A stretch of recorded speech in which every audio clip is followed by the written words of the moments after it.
So you were talking about the apartheid poster in Theo's room. Were there other subtle things like that that happened throughout the series that reflected any political views or the black culture of the time or something? I think that was really the only one.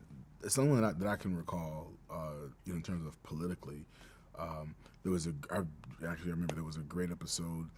I think Theo had to write a paper on the March on Washington, and I think in that episode, the grandparents were there, so they got to tell their stories about what their experiences were. And I remember at the end of the episode, we're watching Dr. King's speech, and I remember that being I don't remember a whole lot about that episode, but I just remember that being a very, very poignant episode.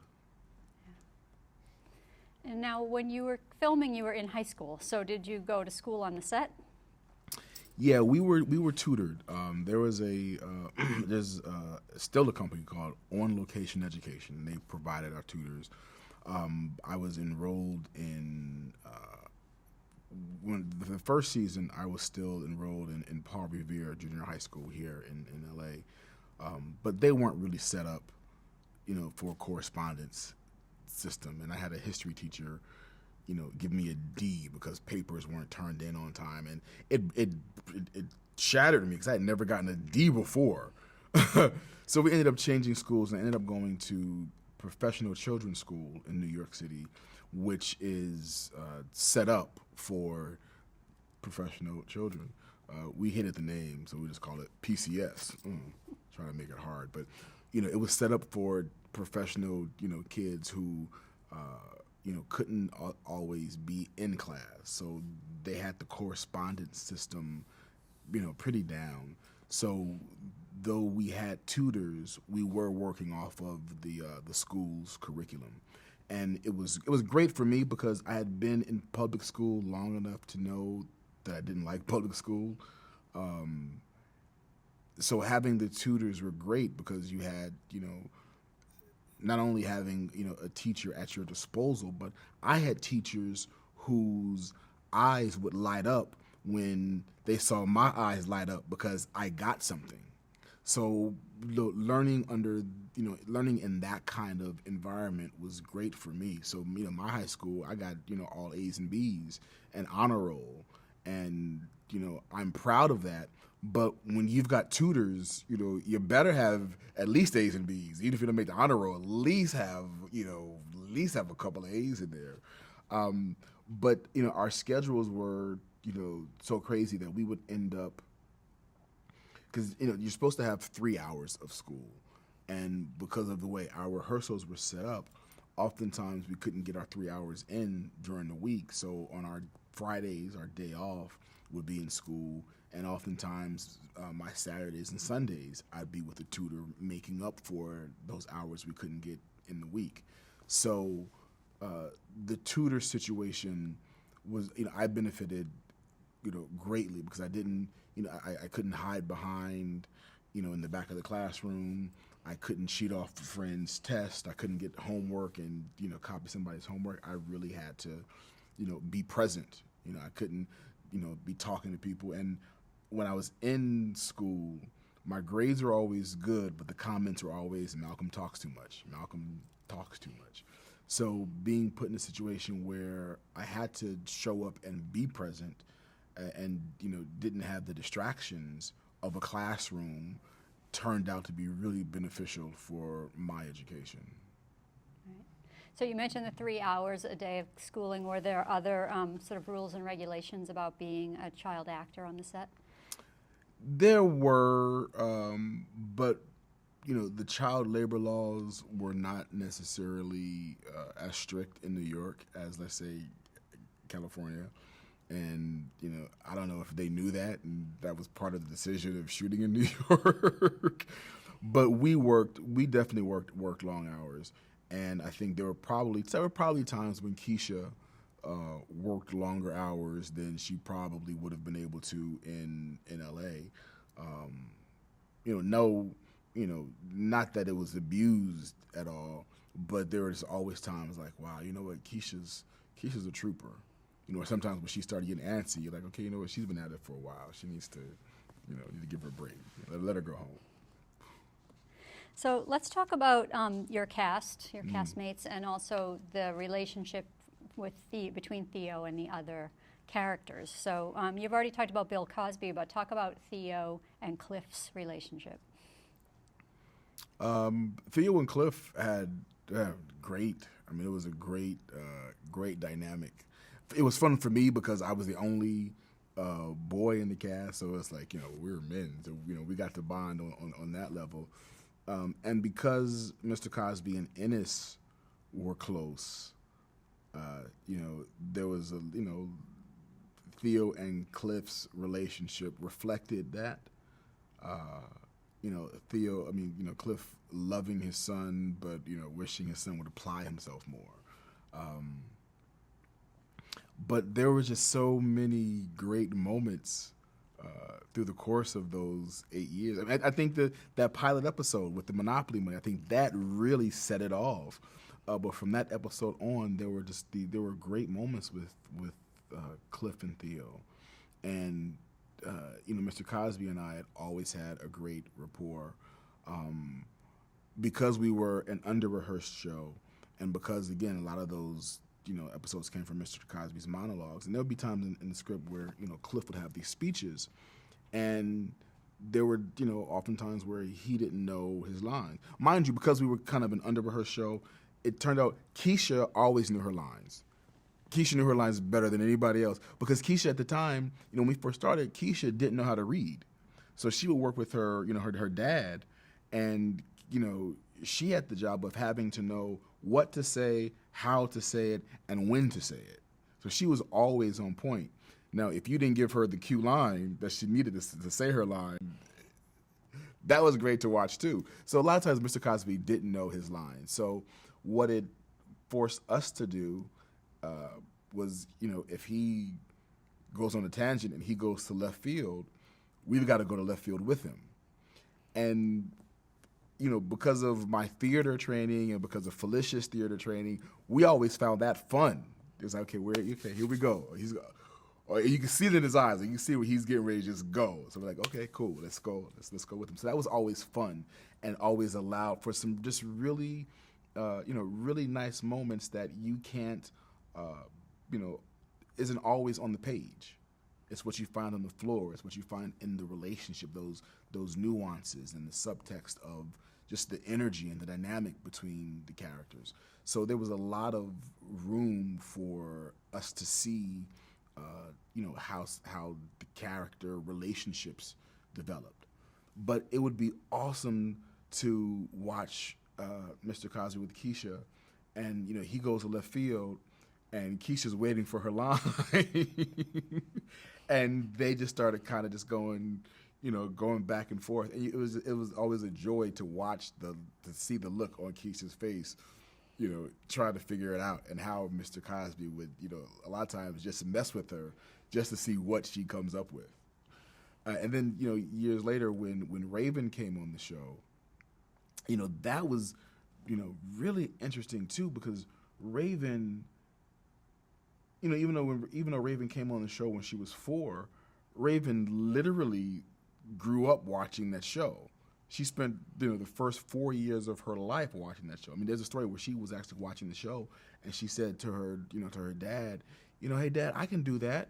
I can be Rudy's sister, and ended up on the show.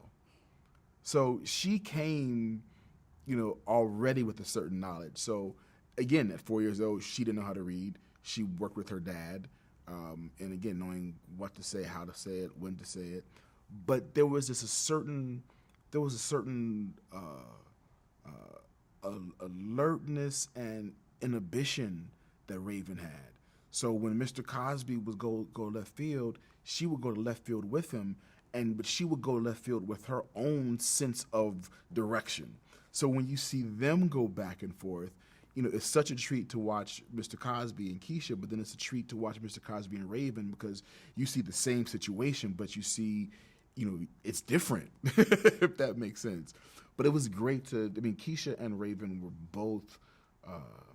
both troopers, man, and both amazing talents. And it's rare. It's rare when you can get kids that age who can really do that and do it well without feeling forced, and to be able to do it as naturally as they did, I think was really a blessing for the show. Yeah. So talk about Felicia Richard and Theo's relationship with Claire. Claire and Theo's relationship, it's great because you see, he ruffles her feathers all the time. I love in the pilot episode when the kids were just working her nerves and she was just talking Spanish. I don't know why the Spanish part didn't stay, but it was great. Like I remember she's walking through the living room and she's just talking to herself, and the clip was like, "Dear, there's nobody there, dear." But Theo would be the one to always get Claire's goat. And I remember, in the later, I think especially in the last, it might have been in that last episode, there was just some really cool moments between Claire and Theo where you really saw how much she loved her son and how proud of her son that she was. And it's good to see,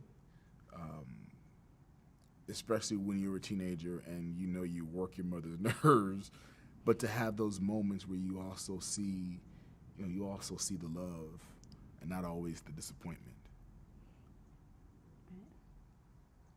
How about working with Tempest and Theo's relationship with Vanessa?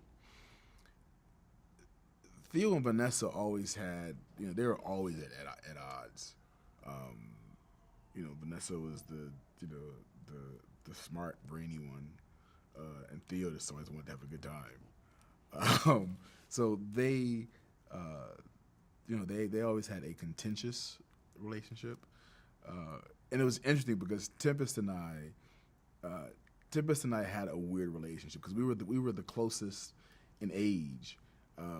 So we just always had a really weird dynamic because, at one point, her best friend was my girlfriend, because, of course, the girl playing her best friend was, so much older than her. But in real life, they became friends, and then, her best friend was, really my girlfriend. And we just had this really interesting dynamic, which I think really helped for what we had to do on camera together. But Tempest and I mean, even now, Tempest and I are, we will get together and just talk. I saw her a couple of weeks ago in Whole Foods of all places, and we are literally in Whole Foods for 40 minutes, and you see people, they're shopping, they're going down the aisle, and you see us talking, and it's just so surreal to see us in Whole Foods just holding a conversation. And we were literally there for 40 minutes. It was great. That's fabulous. How about Lisa Bonet and Theo's relationship with Denise? The cool thing about Denise and Theo is, Denise was Theo's go-to person. Whatever problems or issues he had, he would always go to Denise first. When he got his earring, he had to show Denise first that it was, that he got his ear pierced. Because I'm a man. And they always had fun. The Stevie Wonder episode when they had an accident in Stevie Wonder's limo. The Gordon Gartrell, which is obviously one of the most favorite episodes that people have. Again, Denise being, I'll look out for you. I'll make this shirt for you. So they had a good relationship. I would imagine that when they were younger, they might have had the same Theo and Vanessa contentious relationship. But as they got older, they mellowed out and had a nice brother and sister friendship. And Lisa and I, because we were close in age and we were both from LA, having to move to Brooklyn, New York, we shared, just a really cool bond, and we both, loved Prince and Michael Jackson. I think she loved Prince more, and we would literally be in my dressing room lip syncing Prince songs in the mirror. Excellent. Now, in season 4, she left and did her own show. So, how did that change affect the show and the set? I don't remember. It didn't really. It didn't really change much. I know, Mr. Cosby had this other commitment to do another show for NBC, and he wanted to give, basically give Lisa, her own platform, which was kind of cool. And of course, it made sense because she was, going off to college. But with all of the the Angel Heart controversy, and I remember being in the grocery stores and being in the checkout line and seeing the Inquirer and all these magazines. Cosby cast shuns Lisa Bonet for her movie and being naked and yada yada yada. And I specifically remember when Lisa got the script, and she went to Mr. Cosby and told him what the script was about, and told him it involved nudity, and asked him to read it for his approval. And he told her he didn't need to read it. He gave her her blessing to do the movie. So for all of this controversy to come out about him being displeased with her decision, all of that was a crock. He knew what the movie was about, and we didn't have that kind of whatever dynamic and issues there were. It so wasn't because of Angel Heart. Yeah. Talk a little bit about Sabrina, who played Sandra. Sabrina was, wasn't around all the time, but I was always enamored with Sabrina because I knew she was from Yale. I knew she was, a theater actress. I knew she and Jeffrey Owens, who played Elvin, were both accomplished Shakespearean actors, and I was always impressed by that. And Jeffrey was, he was directing Shakespeare plays, and to see Sabrina come from the Yale School of Drama and be on a sitcom was always kind of cool to me. But you never really saw. There wasn't much of a Sandra Theo relationship. We didn't really get to see much of that. But I, so thoroughly enjoyed Sabrina. Yeah. Talk a little bit about Michelle Thomas, who played Justine, your girlfriend on the show.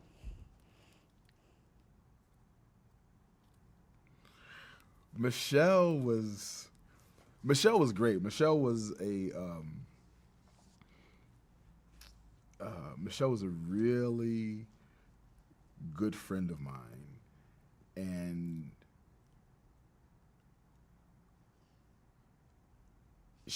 I remember her auditioning for a role. I can't remember what the role was, but it might have been, for Theo's girlfriend, and she didn't get it. And this time she was like just a really good friend of mine, and she didn't get it, and we were both kind of bummed out that she didn't get it. But they were clear, they're like, no, we'll find something for you.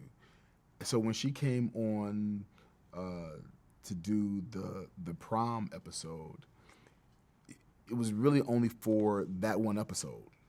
It was a one-off. But she was so funny that they kept bringing her back, and they made her like Theo's official girlfriend, Justine. And during that time, Michelle and I were like best friends, and from that being best friends, turned into like a 6-year relationship. But during that whole, Justine time, we were just friends, and we just had a good time. She was really just a really special young lady. She was really an angel, and even through my adult life, there was a certain level of integrity that she always had, and just a caring for people that she always had. And there are 2 people in my life, Michelle, and then my brother, Lael. who have so much integrity when there are times when I'm faced with certain decisions. Oftentimes I'll say, what would Michelle do? And I know the higher road that Michelle would take. So she still impacts my life to this day on things like that. Nice. Talk a little bit about Carl Anthony Payne, who played Cockroach.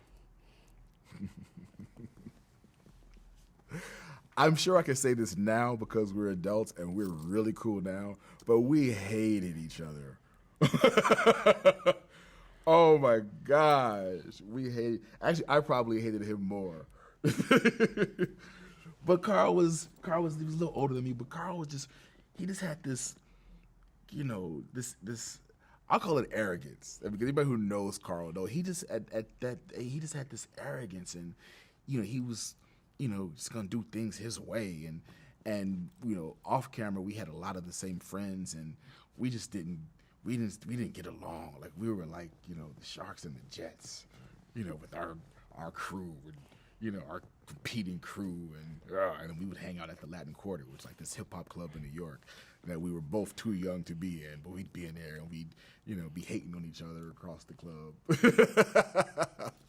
But when it came time to work, we got it in, and it's funny now because now as adults, I really love hanging out with him because he still has that swag, and he still has his he still does things his own way, but really really cool. But so even through we still managed to have a good time. Like we definitely got along enough to to make Theo and Cockroach what they were. Why did Cockroach sort of go away? Cockroach sort of went away because there was a certain situation where Carl wanted to do things his own way, and it unfortunately cost him that job. Which at some point he learned from that. But the Cockroach kind of magically went away. But that was one, and again, and it might have been because he didn't have the advantage that we had, starting off the show, and knowing how Mr. Cosby gets down. Because Mr. Cosby was really clear. It was very clear this was his show, and he only had to say a couple of times, anybody could get hit by a bus and be gone. And we heard that loud and clear. And I don't think Carl was privy to that menu. Yeah. But he went on to do Martin, and Cosby. What? He was good. And like I said, and hanging out with him now, just the journeys that we've had and where we are as men. I can honestly say that I have a good time, when we're in each other's presence now. I think maturity has had a positive effect on both of us. Because I'm sure if you have him tell it, he will tell you stories about me and probably my arrogance. So we talked a little bit about Theo's relationship with Claire, but talk a little more about Felicia.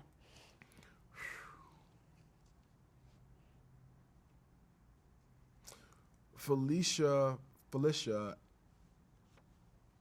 is just class. I mean, she's just a classy woman through and through. She always has been. She is now. But Felicia had a great knack for knowing Mr. Cosby well enough to know where he's going. And, where the rest of us would see him go left and go left with him, she would be able to see him go left and meet him there. And it was really a treat to see their dynamic and how well they work together.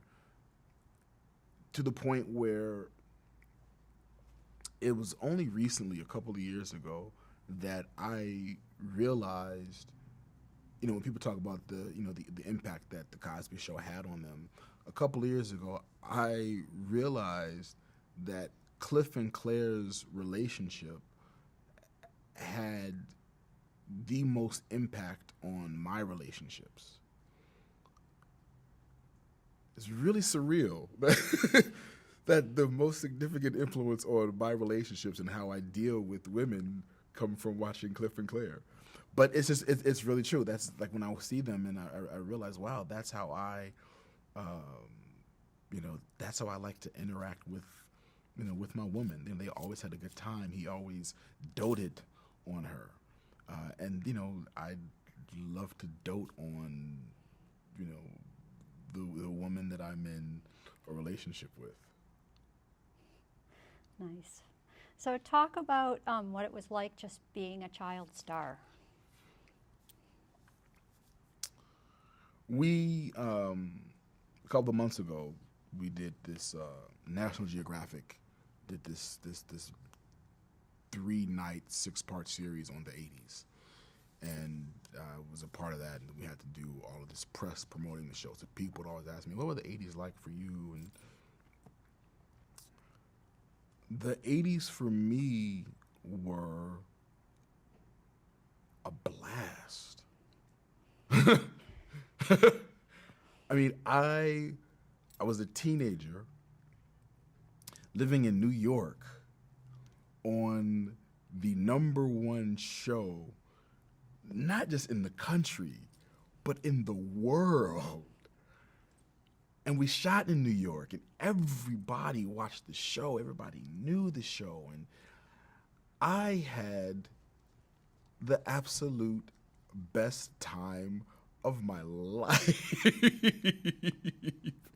And I think I was able to enjoy it so much because I had perspective. The show was successful, but I never felt like, I was successful. I felt like I was part of a successful show, but it wasn't something that, that I could hold as my own. So I had a certain perspective on that.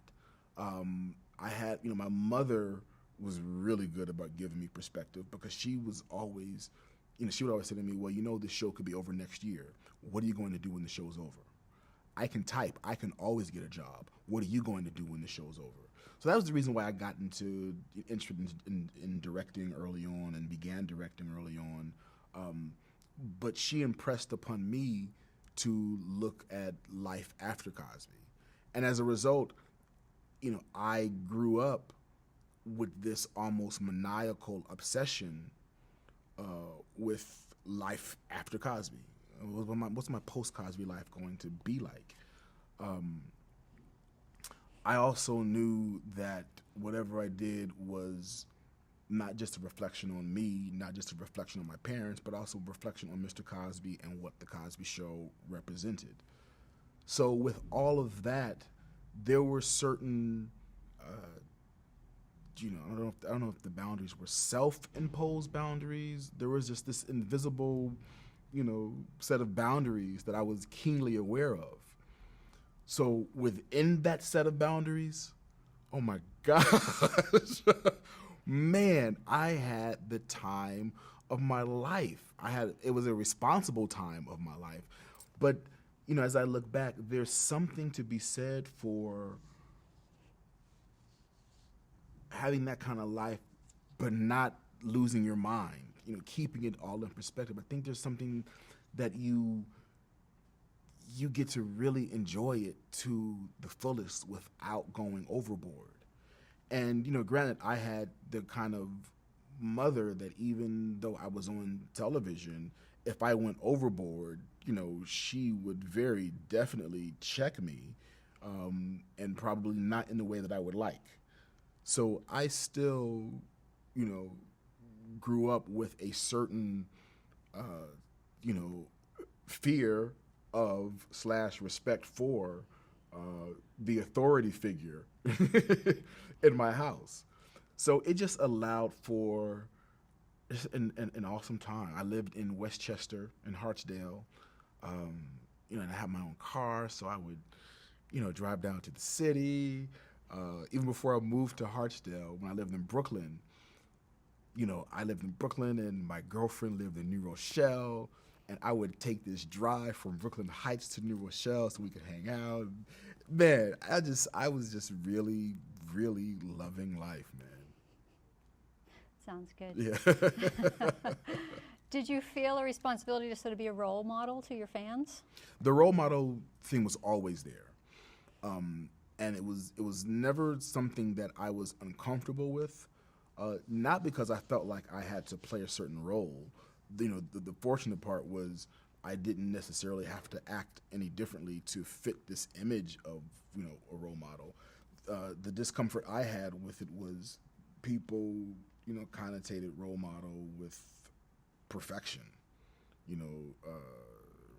a sense of flawlessness. And that was a pressure that I certainly didn't want because I knew,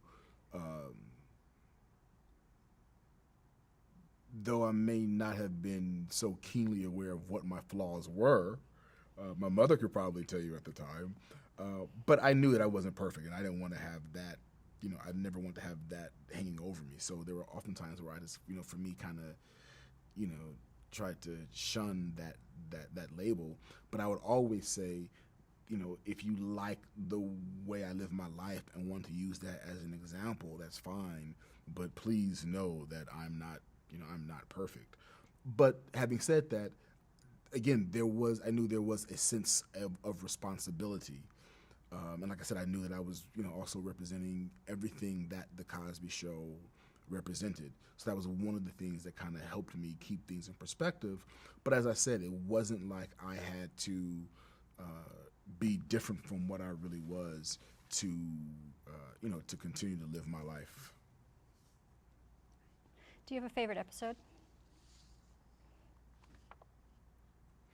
I have a couple of favorite episodes. I mean, that first episode that we talked about with the Monopoly money is probably my all-time favorite, just because it's such a classic scene, and it's such a again 25 years later, it's so relevant. I had my nephew.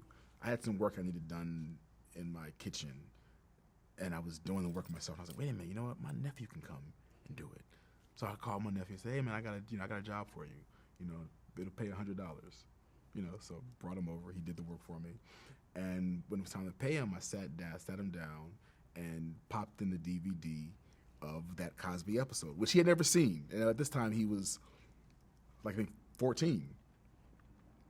And, he's sitting there, he's watching, and he's laughing. It's funny, right? So, the episode's over. And I said, well, so I told him I was going to pay you $100. But, in the real world, there's taxes you have to pay. So, I'm the government, so I'm going to withhold this amount of money. And since you don't really pay rent or buy food, you should probably, give some of this to your mother for food and rent. So you give her this. He walked out of there with $20.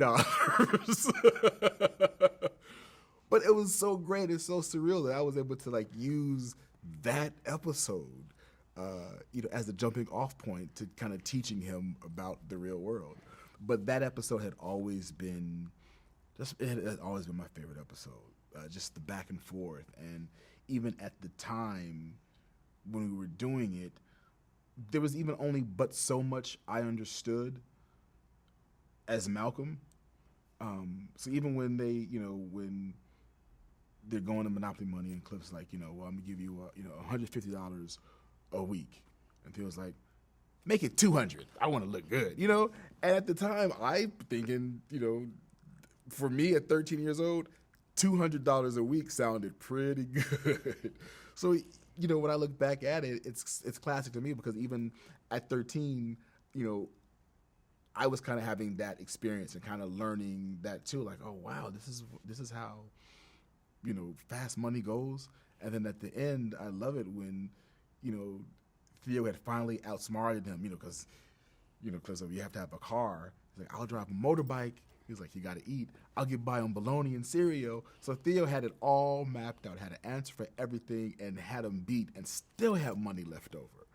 And then Clef says, you plan to have a girlfriend? He says, for sure. And he just takes all the money. And with his empty hand, he says, there's your regular people. Such a classic. I'd say that's my all-time favorite episode. But I love the Gordon Gartrell. I just loved everything about that episode. When Cliff opens the box and he sees the receipt and he looks at the receipt. He turns it upside down to see if he was reading the receipt wrong. My favorite line is, one of my favorite lines was, no 14-year-old boy should have a $95 shirt unless he's on stage singing with his four brothers. I love the scene with the shirt when he actually puts the shirt on and goes into Denise's room. And it took everything, because we would laugh in rehearsal. But then it was time to tape and come in, and the audience is laughing, and we would have to, me and Lisa and Tempest would have to try not to break, because we knew it was funny. And when he says it's 10 sizes too big, and she says, well, tuck it in. He says, it's tucked into my socks. We had such a ball with that episode, and there is not I won't say day, but there's not a week that goes by that someone does not mention the Gordon Gartrell. And then, of course, I love the anniversary episodes where we're lip syncing. The Ray Charles is such a classic. And then the following year when we did the James Brown,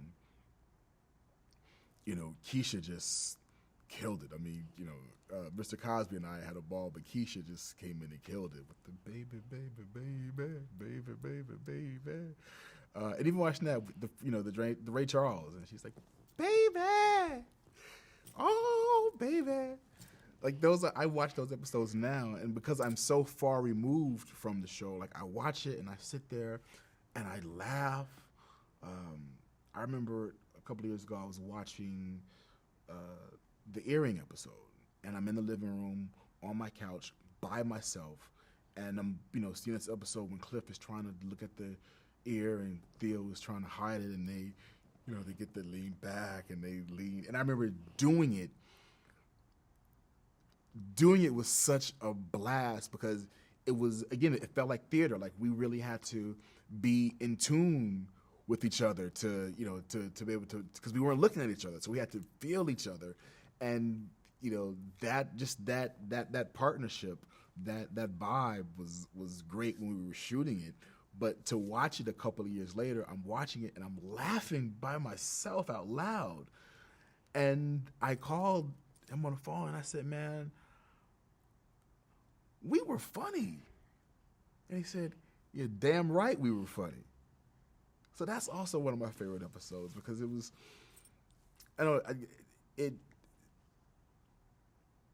the Earring episode for me just kind of epitomized, I guess the Earring and the Monopoly Money episode just really for me epitomized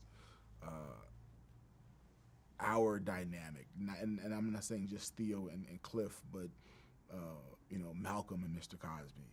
I always felt like I always knew that he felt he could depend on me for whatever.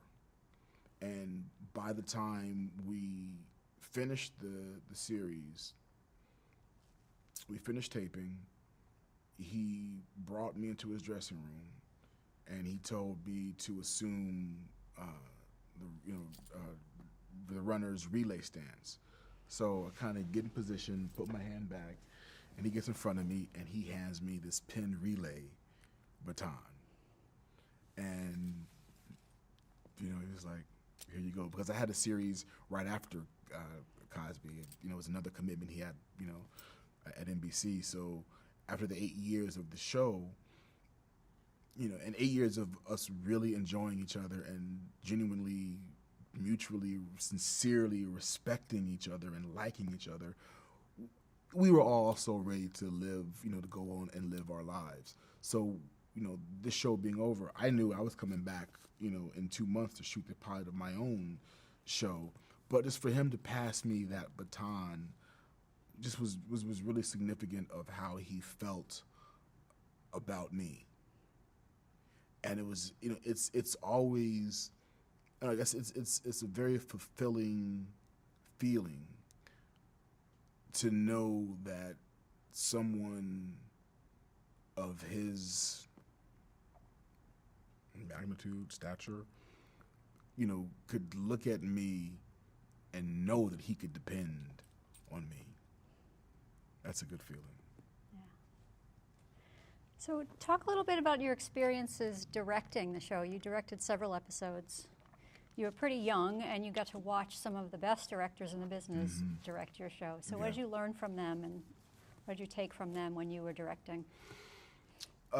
Jay Sandridge, who was, Mr. Television. I know Milton Berle was called Mr. Television, but Jay Sandridge was stage managing I Love Lucy. And Jay Sandridge is, he's the reason there's the quad split.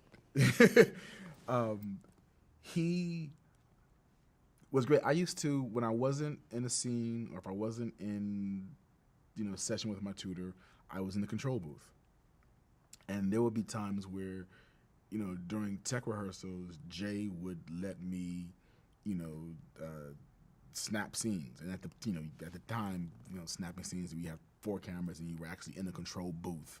And, the thing that Jay taught me, even though you have a live audience and you are, setting shots and, so snapping shots is, there's the associate director who is yelling out, who's communicating with the cameras and, calling up the next scene, the next camera shots and, camera 4, you're up, camera 2, you're up. And then there's the director, and then there's the technical director who's the one actually physically pushing the button. So when you're watching the monitor and, it cuts from camera 1 to camera 4, the technical director one who's actually pushing the button. The director, but he's pushing the button on the director's cue. So generally the director is snapping, and when he snaps, the technical director switches the camera. And what Jay taught me was the importance of timing, because even though you're going to go in and, edit the show and pull different performances from different shows and different takes, the point of the timing and controlling what the audience sees is you're basically manipulating audience laughter. So, you want the audience to see the right things at the right time. So there's kind of a live element to that in itself. When you're an actor on the set with Mr. Cosby and he goes to left field and you go to left field with him, it's great. It's fun. You get to kind of go off the cuff and do it. But when you're the director and you've got shots that you have set and it's not going, as planned, there were so many times where I literally, I had to just throw my script behind me or throw it off of the desk.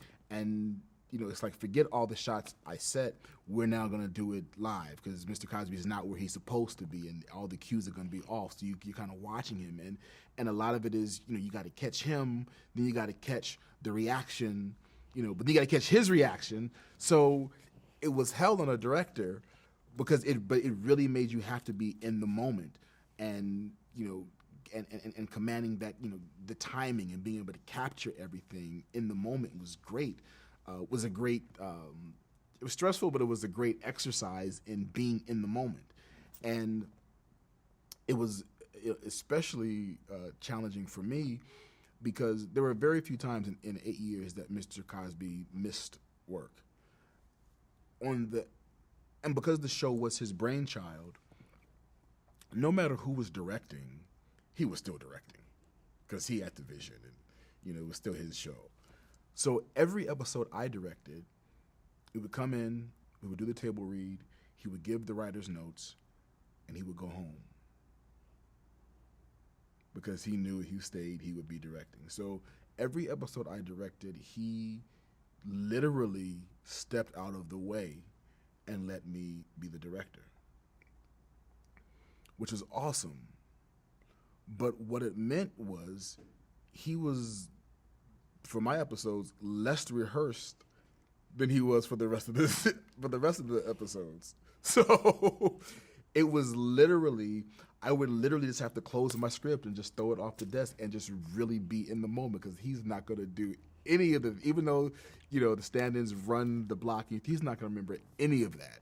So it was especially challenging for me to have to capture all of that on the cuff. But being,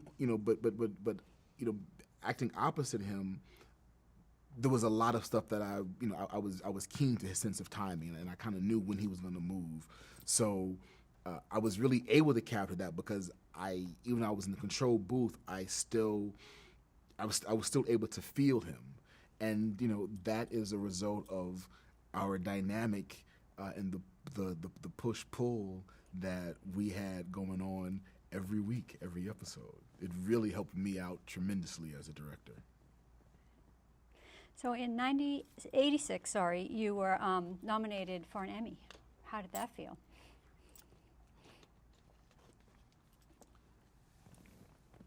Being nominated for an Emmy was cool. But I was 16. I hadn't, I knew what the Emmys were, but they, I knew it'd be great to win one, and being nominated for one was actually pretty awesome. But to lose to John Larroquette, you kind of go, okay, I get it. I understand. And I think it might have been twice. I want to say I was nominated twice. And I remember, oh man, I'm blinking. Oh, excuse me for blinking on his name. But Norm from Cheers. I just remember, there was one year where, we were all nominated, and John Larroquette won again. And we just kind of looked at each other like, yeah. But it was one of those things where, it was great to be nominated. It was great to be in the game. It would have been incredible to win, but it didn't necessarily, not winning didn't really impact my life. I didn't go home like completely bummed out. I understood the game in which I was playing. I understood the pond I was in, and I understood the size of the fish that I was swimming with. The show came to an end in 92. So how did you find out that it was ending?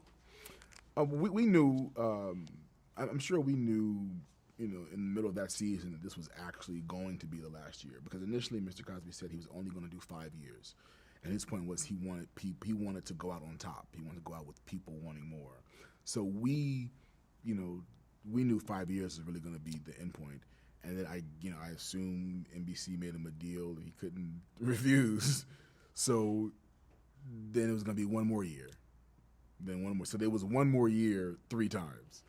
So by the time the show was over, we were, I think by the time the show was over, we were still in the top 5, but it wasn't the number 1 show anymore.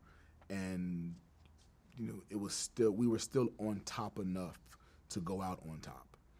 But we were ready to, like I said, to live our own lives. Felicia had her daughter, Condola. So she was ready to, just go off and be a mom. Keisha had never been to school, so she wanted to go to school, be a full-time student. Tempest, had, finished NYU and wanted to live her life. So we were all ready to move on.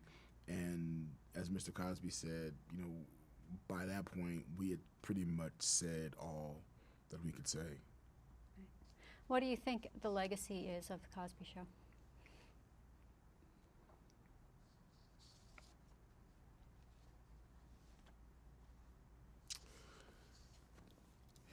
It's universal appeal. The fact that The Cosby Show, for Black America and white America alike, finally legitimized the black middle class, which has always been around since the inception of this country. But as with everything, it's not legitimate until it's on television. So, because even when the show first came out, there were, white people and black people talking about the Huxtables don't really exist. Black people don't really live like that. Meanwhile, we were getting tens of thousands of fan letters from people saying, thank you so much for the show. My father is a doctor. My mother is a lawyer. Because there were, the Cliff and Claire's generation, in a lot of families were the first generation to get to go to college. So their parents were going to make sure they were going to be doctors and lawyers. So that existence was very true, and it was definitely an aspect of black family life. And, we were able to show that to the world and legitimize that and say, no, this is how, black people live.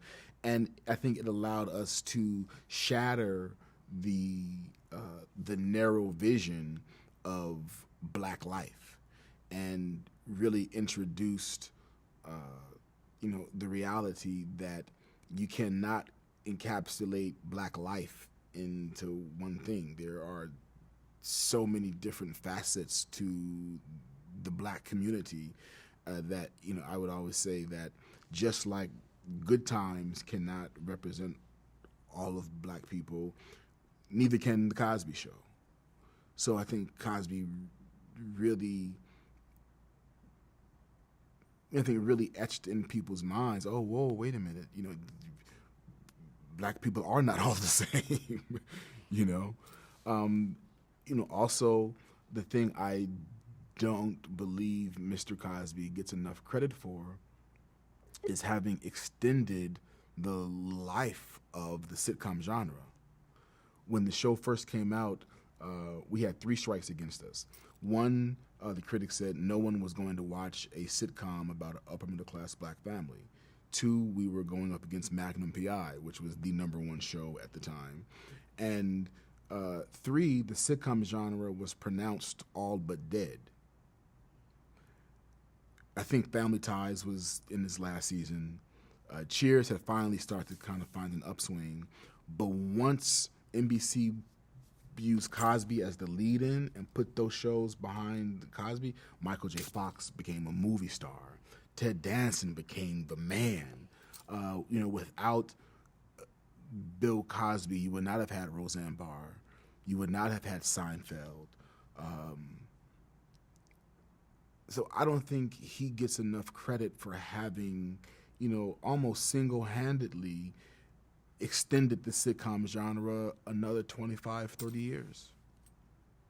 I really would like someone else to acknowledge that besides me. Because I never hear, when people talk about television, and even when they talk about the Cosby Show, I never hear them give him credit for that. Very true. So while you were on Cosby, you did some other you did some TV movies and other projects. What kind of roles were you being offered during the run of Cosby?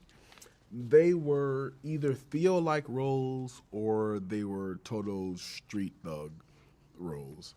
And I was very clear that, again, I'm not just representing me, but I'm representing, everything that the Cosby Show, stands for. So fortunately, I was, making the kind of money where I was able to be meticulous about the things that I wanted to do. I think my whole post-Cosby life, though I, managed to work a lot, I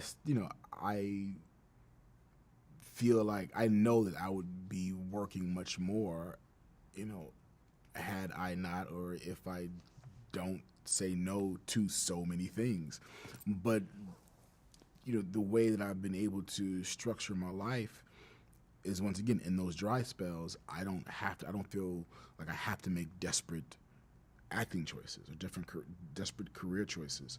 So there are a lot of things that even to this day, I just pass on just because they don't so many things just don't coincide with what my sensibilities and what my values are. And you know, I'm okay with that. Not to say that every role I've chosen has been perfect, or that I've been absolutely awesome in every role I've done, but you know, I can honestly say that I can look back at my work and not feel embarrassed because I perpetuated a stereotype.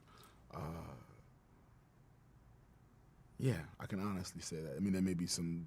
I may look back at some work that I'm embarrassed because I didn't think it was good, but but nothing that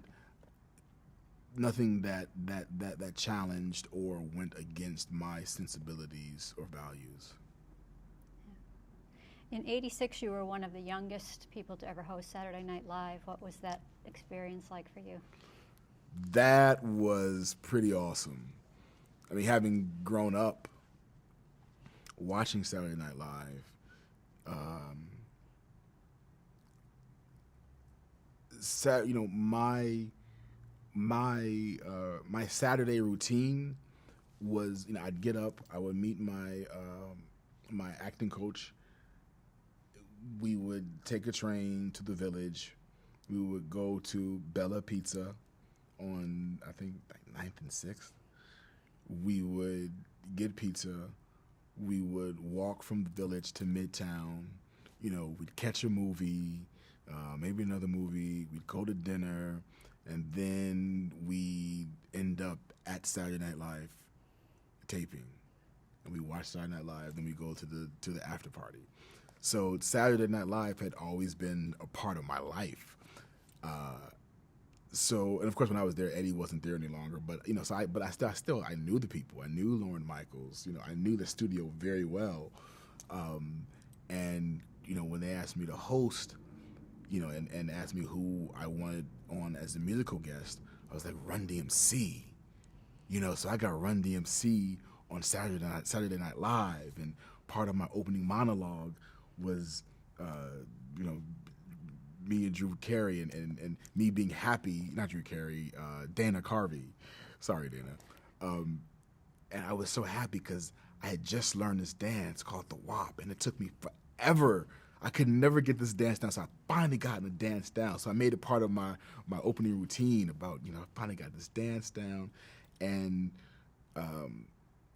so for part of my opening monologue, when I was doing the dance, I had G.E. Smith and the Saturday Night Live band playing My Melody by Eric B. and Rakim. And I remember we were in between rehearsals, and the band is playing the song, and Run hears the band playing My Melody, and he says to Darryl, yo, D, he got them playing Eric B. and Rakim.